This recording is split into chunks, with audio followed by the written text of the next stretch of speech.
biye taratai me kalo kile 10 ani nani samba flani muga ani nani aw munu ba fle sanga na ga wakati anga bololo sira kilen la bela jilenka mali kona ya katase mali ko kanama aw bela jilinfo aka wakati o jogala kuna funi ale wati seleni ayo bismillah.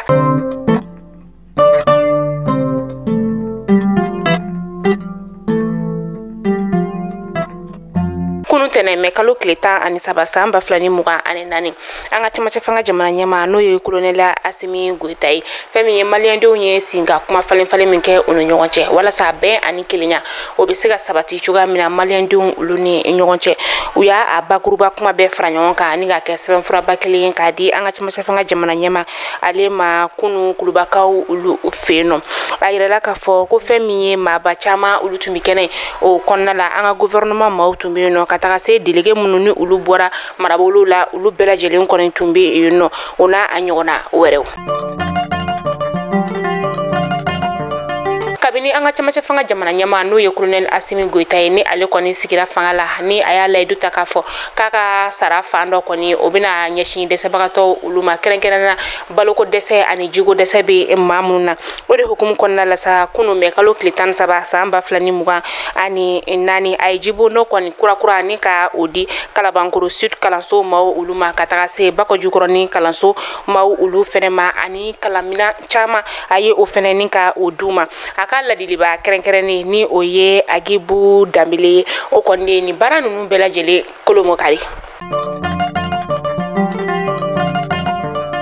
keleke chauka nyamani o eta major journalier ko kada maliande bela jele kulo kanka fo ko me kalo klitan flasa ba flani muga ani nani so manane kanya wulun vlate menini sanga bisabaye wakati mina karoglandina tigila mauka mafla uluko ni tarani ngatu yeredi anga fintigila kauma anuka keleke mino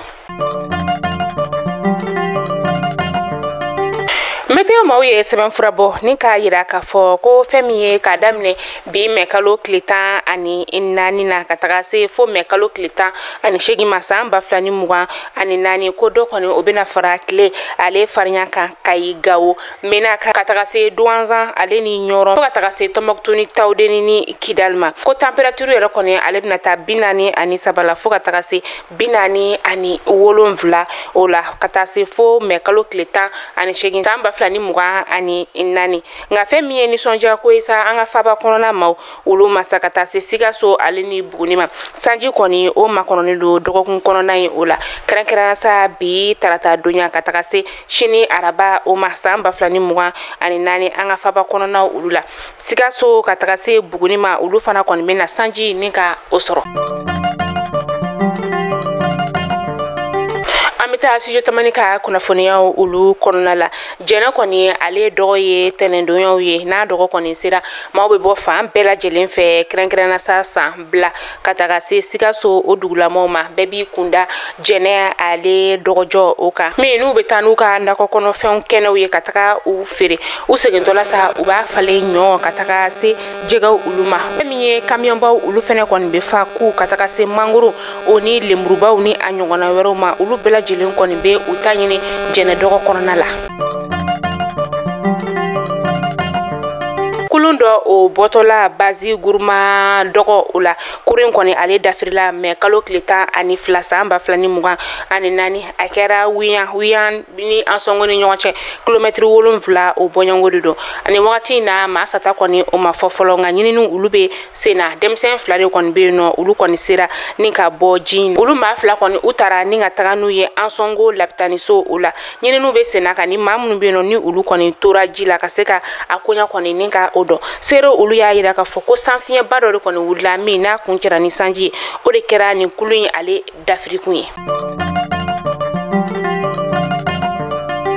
amita ko kan kibarula amita Senegal kauka jamana o konnala feminye Senegal jamana nyamaye ni oye Basiru Diomaye ya Faye do ko temenina ale bora Côte d'Ivoire jamana o konnala aga ministri nyama ni oye Ousmane Sonko ye ale makono ni do jamana saba o konnala munu ni lu kon kilenu ka bolori nyogoma ko ke unu nyocha ni oye Mali ni Niger ni Burkina Faso maw yero kon be ka u yere nyininga ko yala ko Senegal jamana maraba ko be feka Mali ni Burkina Niger la singa na CEDEAO kono de wa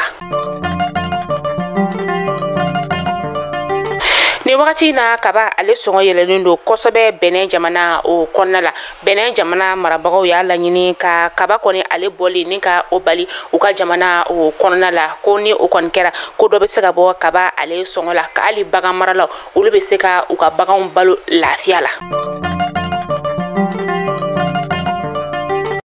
Ka kunnafoniya kuncɛ ni Kenya jamana kɔnɔna o ye Kenya lakɔliso kɔni olu dayɛlɛla kunu tɛnɛ mɛ kalo tile 17 kalanso min yɛrɛ kɔni ni ale toruna ka dɔgɔkun 2 o kɔnɔna la ka sababuya kɛ sanjiba o de kɔnɔna na u ka jamana o kɔnɔna la min ni a kɛra sababu ye ka maa 277 ka olu de kɔni bɔnɛ o nin na u ka jamana marabagaw y'a yira ka fɔ ko 100 o 100 90 ni bɛ yen nɔ lakɔliso la minnu n'u sera ka olu kɔni ka olu dayɛlɛ ni wagati na.